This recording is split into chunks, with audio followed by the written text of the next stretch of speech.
मित्रांनो नमस्कार. श्री मराठी स्टोरीमध्ये आपल्या सर्वांचं मनपूर्वक स्वागत आहे. अनपेक्षित प्रेम भाग 12.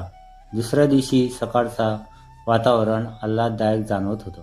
रात्रीचा मुसळधार बरसणारा पाऊस आता ओसरला होता. आभाळ मोकळं झालं होतं. त्या आभाळासारखं कधी आपलं आयुष्य अंधारेल असतं तर कधी अलख्ख उजळलेला असतं. साहजिकच त्याचा थोडाफार परिणाम आपल्यावरही होतो, पण कितपत ते आपल्या हाती आहे. आयुष्यातली सुखदुःखाची झडप क्षणिक असते, तात्पुरती असते, पण त्या काळातली केलेली क्षणिक सुख आपल्याला महागात पडू शकते. अबोली बेडवर निस्पित पडली होती. ती अजूनही बेशुद्ध अवस्थेत होती. तिची हालचाल झाल्याबरोबर समोरच बसलेल्या व्यक्तीचा चेहऱ्यावर आनंद झळकला. तिने डोळे उघडले तेव्हा तिला समोर एक अस्पष्ट चेहरा दिसत होता. थोड्या वेळाने दृष्टी साफ झाल्याने तिने आसपास पाहिलं. जरा वेळाने ती पूर्ण शुद्धीवर आली आणि उठून बसली. तिला कळलं नव्हतं ती कुठे आहे, कोणाच्या घरात आहे. बाहेर गेलेली व्यक्ती परत आत आली. समोरची व्यक्ती दिसल्याबरोबर तिने भाव बदलले. अबोली म्हणाली, सायली तू? सायली म्हणाली, हे घे पाणी आणि एवढी गोळी घे. अबोलीच्या हातात गोळी काढून देत तिला म्हणाली. तिने जरा आठवण्याचा प्रयत्न केला. डोक्याला हात लावला तर डोक्याला मलमपट्टी होती. सायलीचा चेहरा उतरलेला दिसत होता. तिने काहीच कसं विचारलं नाही. ती काहीच बोलत नाहीये. तिला शांत बघून अबोली अस्वस्थ झाली होती. अबोली म्हणाली, सायली बोल ना, तू अशी शांत का आहेस? सायली मान वर करत म्हणाली, काय बोलू सांग, तुला काय फरक पडतोय ना? तिच्या डोळ्यात पाणी आलं होतं. तिच्या डोळ्यातले पाणी पाहून अबोली म्हणाली, तू का रडतेस? काय झालंय? अबोलीने काळजीपोटी विचारलं. सायली म्हणाली, तू काय करायला निघाली होतीस? काल आमच्या गाडीखाली येता येता वाचलीस. देवाची कृपा म्हणून. सायली डोळे पुसत म्हणाली, तू जीव द्यायला निघाली होतीस? सांग ना. तिचे खांदे पकडत सायली विचारत होती. अबोली तिचा ऐकून शून्य नजर ठेवत शांत होती. सायली म्हणाली, तुला तुझी ही मैत्रीण मेली होती का, जे तू असं काही करायचं मनात आणलंस? अबोली कापऱ्या आवाजात म्हणाली, असं नको बोलूस सायली, माझं चुकलं. मी मुळातच हादरले होते ग. तुटले होते मी. माझ्या समोर एक पर्याय मला दिसला, स्वतःला संपवण्याचा. थोड्या वेळाने पसरलेल्या शांततेचा भंग करत सायली तिच्या हातावर हात ठेवून बोलू लागली. अबोली, तुला काय वाटतं, या जगात तू एकटीच आहे जिला फक्त त्रास सहन करावा लागतो? जगात प्रत्येकाला कसली ना कसली टेन्शन असतात, प्रत्येकाला दुःख असतात, पण सतत सुखाची अपेक्षा आपण नेहमी दुसऱ्याकडून का करतो? स्वतःला सुखी ठेवण्याची जबाबदारी स्वतःची नसते का? या जगात सुख आणि दुःख दुसऱ्या व्यक्ती नाही देऊ शकत. आपल्याला एक व्यक्ती आपलं संपूर्ण जग नसतं आणि ते शक्य नाही. अबोली, ऐकायला कटू वाटत असलं तरी हे सत्य आहे. स्वतःला वेळ दे. वेळ सगळं काही ठीक करेल. हे तुला मी नव्याने सांगायला नको. स्वतःच्या कामावर कॉन्सन्ट्रेट कर. तुझी आवड, तुझं नृत्य आहे ना, त्यात तू स्वतःला समर्पित कर. आणखी एक सांगू, मी आता स्वतःसाठी जॉब बघितलाय. सुरेश मला म्हणला होता की तुला जॉब करायची गरज नाही. त्याचा काहीच आक्षेप नाही तसा, पण मी अशी किती दिवस घरात राहणार होते? काहीतरी चुकतंय असं नेहमी वाटायचं. आता जरा हलकं वाटतंय मला. एक दिवस मला ती अबोली बघायचीच, जिचा स्वतःवर ठाम विश्वास असेल, नजर करारी असेल, सहज भावनांच्या हाती मुळीच दबणार नाही, जी दुसऱ्याच्या अंधारावर जगणार नाही. दिसेल ना मला तुझ्यातली लपलेली ती अबोली? सायली म्हणाली, स्वतःचा शोध घे. मी सोबत आहे तुझ्या खंबीरपणे. शेवटी ज्याचं त्यालाच निवडायचं असतं आणि मरायचं असेल ना तर चांगल्या कामासाठी जीव जाऊ द्यावा. या कवडी मुलाच्या गोष्टींसाठी तुझ्याकडे 2 पर्याय आहेत. घरी जाऊन जी परिस्थिती आहे ती स्वीकारायची, तयारी करायची, किंवा इथे राहून स्वतःच्या पायावर उभे राहायचे. धमक ठेव, स्वतःवर काम कर, तुला स्वतःवर कॉन्फिडन्स येईल. स्वतःसाठी जग. आणखी एक, तुला जेव्हा वाटेल तेव्हा मला सांग तुझ्या मनातलं. काय झालं, कसं झालं, का झालं. जास्त विचार नको करू. पुन्हा तेच उगाडत बसू नको. आणि तू मला नाही सांगितलंस ना तरी चालेल. माझं तुझ्यावर पूर्ण विश्वास आहे. मी जास्त बोलली काय, जाऊ दे, तू आराम कर. वातावरण हलकं झालं होतं.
बिल्डिंगच्या बाहेर पडली. बाहेर सुनसुनाट होता. अजूनही अंधार होता. तिला ती रात्र आठवली आणि भीतीची एक थंड लहर शरीरात पसरली. हळूहळू उजाडत होतं. इकडे सायली डोळे सोडत उठली. ती थेट गेस्ट रूमकडे वळली. आतमध्ये न पाहताच तिने गेस्ट रूमचा दरवाजा उघडला. सायली म्हणाली, उठलीस का? कॉफी घेशील ना? सायलीने परत किचनमधून आवाज दिला. 6ला उठून बसलेली असते, अजून कसा आवाज दिला नाही? ती सरळ रूममध्ये बघायला गेली. अबोली कुठे गेली ही? तिने घरात शोध घेतला. पुन्हा त्या बेडवर येऊन बसली.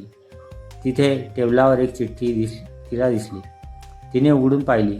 त्यात लिहिलं होतं, प्रिय सायली, मला माहिती आहे तुला प्रश्न पडला असणार की मी कुठे गेली असेल म्हणून काळजी करशील. कदाचित मला वेडी म्हणशील, पण काळजी करू नकोस. तू दिलेला आत्मविश्वास आणि माझ्याबरोबर आहे ना. मी माझ्या शोधात बाहेर पडले आहे. रागावू नकोस. तूच म्हणाली होती ना कोणाच्याही आधारावर तुला मला बघायचं नाही.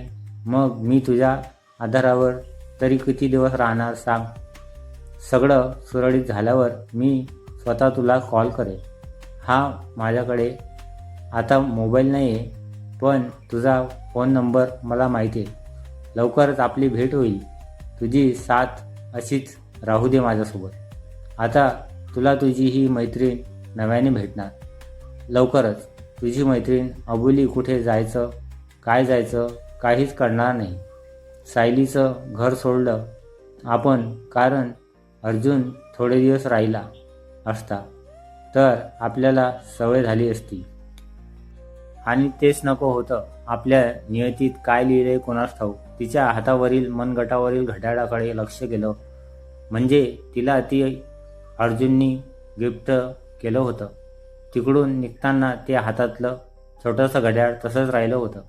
अबोली मनातच म्हणाली, हे ठेवायचं राहिलं. 10 वाजत आलेत. तालीम चालू झाली असेल. मला निघायला हवं. ती पुटपुटली आणि चालू लागली. काय ग, आज लवकर आलीस? गुरुजी तिला न्याहाळत म्हणाल्या. अबोली म्हणाली, हो, उद्या परीक्षा आहे म्हटल्यावर सराव ही जास्तीचा करायला हवा ना. गुरुजी जरा तिच्याकडे चेहऱ्याकडे एक क्षण पाहतात. गुरुजी म्हणाले, तुला बरं नाही आहे का? अबोली म्हणाली, नाही, बरी आहे मी. गुरुजी म्हणाल्या, या प्रसन्न सकाळी सुद्धा चेहरा किती उतरलेला दिसतोय तुझा. नाही म्हणत अबोलीने वरवर हसून टाळले. गुरुजी म्हणाल्या, ठीक आहे, तू काही घेशील, चहा कॉफी वगैरे? अबोली म्हणाली, नाही, मी चहा कॉफी घेत नाही, मी जाऊन सराव करायला घेते. जाऊ? गुरुजी म्हणाल्या, हो, सागरही येणार आहे आज. अबोली म्हणाली, हो, कधी होणार आहे त्याचा परफॉर्मन्स? गुरुजी म्हणाल्या, याच आठवड्यात कदाचित, आता 2-3 दिवस येईल तो फक्त. अबोली सराव करायला निघून गेली. ही अशी बावरल्यासारखी का दिसते आज? गुरुजींना प्रश्न पडला. थोड्या वेळाने, हाय मिस अबोली, लक्ष कुठे आहे तुमचं? सागर रूममध्ये येत म्हणाला. अबोली म्हणाली, का, काय झालं? ती नजर दुसरीकडे वळून विचारते.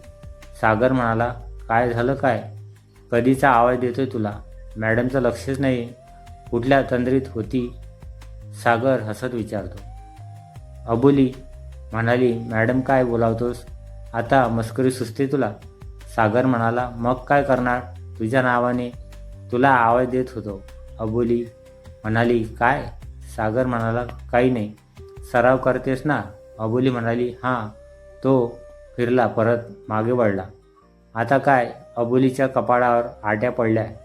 सागर म्हणाला, चिडू नकोस, मला फक्त एवढंच सांगायचं, आज लास्ट डे आहे माझा इथे, सो तू मला ऑल द बेस्ट नाही बोलणार का?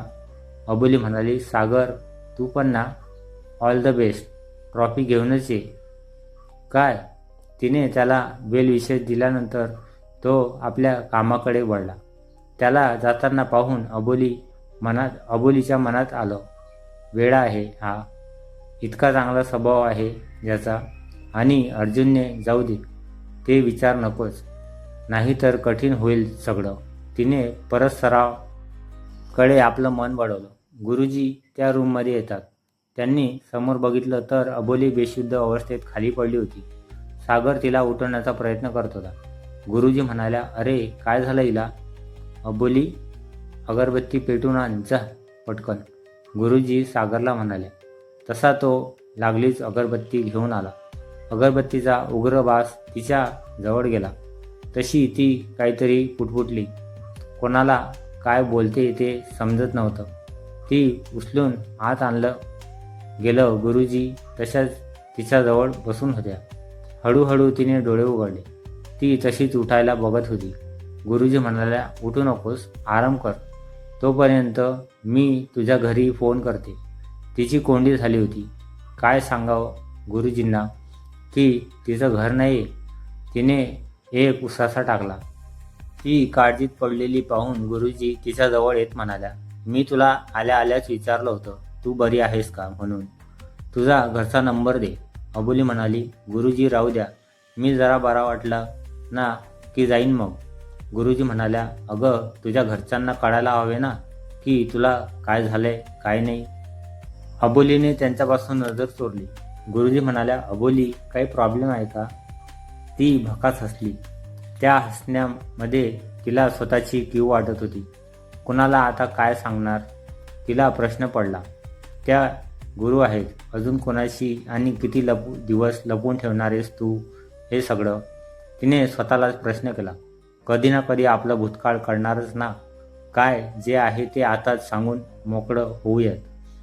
दडपणाखाली किती दिवस जगणार आपण अजून? बस. गुरुजी म्हणाल्या, अगं घरचा नंबर देतेस ना? अबोली म्हणाली, गुरुजी घर नाहीये मला. बोलताना तिची जीभ जड झाली होती. गुरुजी म्हणाला, घर नाहीये म्हणजे? ती खिडकीतून बाहेर बघत बोलू लागली. मला वाटलं नव्हतं की मी हे तुम्हाला सांगेन, पण कधीकधी परिस्थितीने हतबल झालेल्या माणसाला काही गोष्टी करायला भाग होतात. मी जिथे जन्माला आले तिथे बापाला नको होती.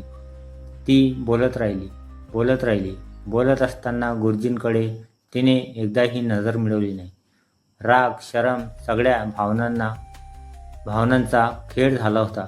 कोणाला आपली जखम दुसऱ्याला उघडून दाखवायला आवडते ते सांगताना तिचा कंठ दाटून आला होता. नजर खाली झुकली होती. तिला सहानुभूती नको होती, त्यात दुर्बलता वाटत होती तिला. आपल्या असहाय्यतेने आणखी मनोरंजन नको म्हणून ती उठली. गुरुजींचा आशीर्वाद घेत म्हणाली, मी येते गुरुजी. स्तब्ध होत ती जायला निघाली. तेवढ्यात गुरुजींनी आवाज दिला, अबोली थांब. अबोली म्हणाली, ते आता शक्य नाही गुरुजी, मी जाते. गुरुजी म्हणाल्या, ये इथे येऊन बस माझ्यासमोर. तिला परत बोलवत म्हणाल्या. अबोली म्हणाली, नाही गुरुजी. गुरुजी म्हणाल्या, माझं ऐकणार नाहीस? ती निमूटपणे आत येऊन त्यांच्यासमोर बसली. भेटूया पुढच्या भागात. हा भाग तुम्हाला कसा वाटला कमेंट करून नक्की सांगा. व्हिडिओ आवडल्यास लाईक करा, शेअर करा. नवीन असाल तर चॅनलला सबस्क्राईब करा. धन्यवाद.